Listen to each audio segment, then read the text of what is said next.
problemdə iki faktorun rolu var da. Biri sosial-iqtisadi faktorlardır, biri mənəvi-psixoloji.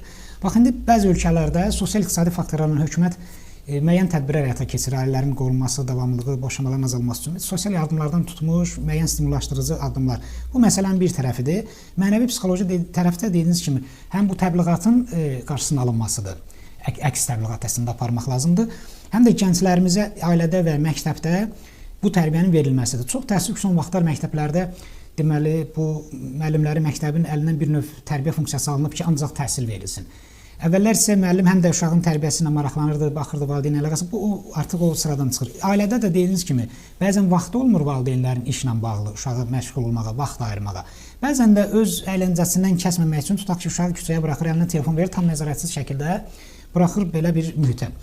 Bu məsələləri bax hansını qanunla tənzimləmək olar, hansını yox. Bax burada çünki hüquqi məsələ də var da. Məsələn, boşanmaların çətinləşdirilməsi lazımdır.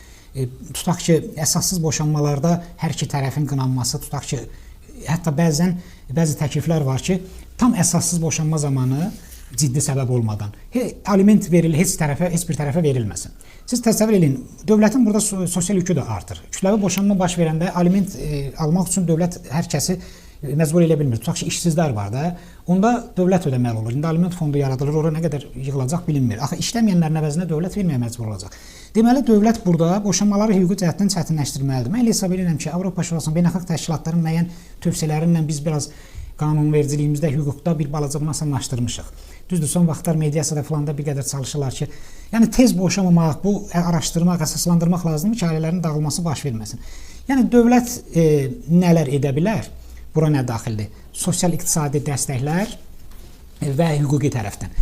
Cəmiyyət nə edə bilər ki, bunun qarşısını alaq? Yəni, birinci, təbii ki, mən düşünürəm, birinci məqam nədir? Birinci məqam odur ki, mən biraz bundan əvvəl də qeyd etdim. Bəli, biz qanun baxımından, hüquq baxımından müəyyən addımlar ata bilərik. Hardasa mən də o fikirlə razıyam ki, bugün bunu bir sıra dövlətlər tətbiq edir. Biz boşanmaların çətinləşdirilməsi istiqamətində hansısa mexanizmlər barədə düşünməliyik. Yəni, bugün bir sıra ölkələrdə, müsəlman ölkələrində və qərb ölkələrində belə bir addımlar atılır ki, insanlar əsas bir şəkildə boşanmasınlar. İndi biz bunu insan hüquq və azadlıqları ilə, beynəlxalq konvensiyalarla əlaqələndirərək sizin də qeyd etdiyiniz kimi bu məsələlər edilir. Amma mən düşünürəm, burada gələcəkdə müəyyən tənzimləyici mexanizmlər hüquqi baxımdan biz düşünə bilərik və addımlar ata bilərik ki, ümumiyyətlə nigaha daxil olmaq da bu qədər asan olmasın və nigahı pozmaq da asan olmasın. Amma burada mənim üzərində xüsusi durmaq istədiyim bir məsələ var ki, yəni qanunlarla məsələnin tənzimlənməsi önəmlidir, amma həmişə effektiv olmur. Yəni baxın, biz indi Milli Məclisdə dəyişiklik etdik erkən nikahla bağlı və qohum evliliyi ilə bağlı. İyulun 1-dən qüvvəyə minir. İnsanlar sürətli bir formada, kütləvi şəkildə çalışırlar ki, tez bir zamanda öz qohumları ilə ailə qursunlar və ya erkən nigaha doğru addım atsınlar. Ona görə burada şuur dəyişməlidir, düşüncə dəyişməlidir və burada da yəni əslində sizin qeyd etdiyiniz kimi dəfələrlə cənab prezident bu məsələni vurğulayıb. Ulu Öndər də o vaxt deyildi və cənab prezident Bakı Dövlət Universitetinin 100 illik münasibəti ilə keçirilən tədbirdə bu məsələyə çox dəqiq və geniş toxundu. Yəni inteqrasiya nədir? Biz nəyə inteqrasiya etməliyik? Niyə biz Avropanın hansısa xoşagəlməz cəhətlərini və götürüb özümüzdə tətbiq etməliyik? Burada mən düşünürəm ki, yəni cəmiyyətdə nələri biz etməliyik? Yəni ailələr birinci növbədə, yəni övladlarının tərbiyəsinə, ailə dəyərlərinin qorunmasına, ailə mədəniyyətinin saxlanmasına çox ciddi bir formada çalışmalıdırlar. Yəni bugün bizim ən böyük problemimiz ünsiyyətsizlik problemidir.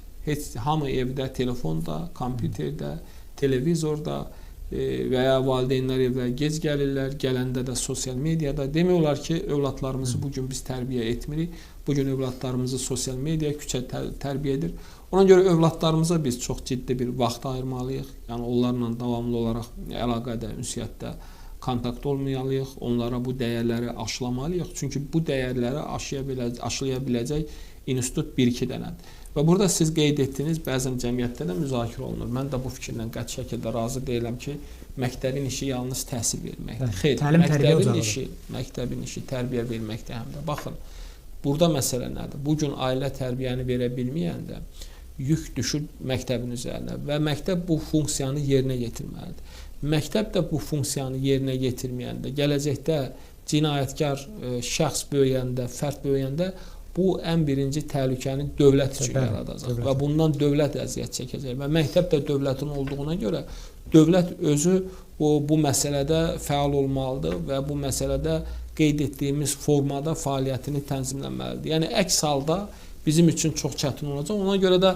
burada müxtəlif formada biz rıçaqlardan istifadə etməliyik, həm qanun baxımından, həm hüquq baxımından və eyni zamanda yəni məsuliyyət baxımından. Məsələn, mən düşünürəm ki, əgər ciddi bir səbəb yoxdursa, aliment niyə verilməlidir? Mən sizə deyim ki, bugün bəzi insanlar ailə qururlar ki, sırf aliment almaq üçün. Bu da bir faktdır. Ona görə bunun da yəni bir tənzimlənməsinə, bu istiqamətdə də bir addımın atılmasına ehtiyac var ki, kim necə gəldi bunu etməsin, kim necə gəldi bu işləri görməsin və dediyimiz kimi biz bu ailə dəyərlərini qoruya bilək. Yoxsa bizi qarşıda çox çətin günlər gözləyir. Sanki bugün boşanma həm də bir dəbə çevrilir və bu dəbin daha geniş vüsət almaması, trendə çevrilməməsi üçün biz çox çalışmalıyıq.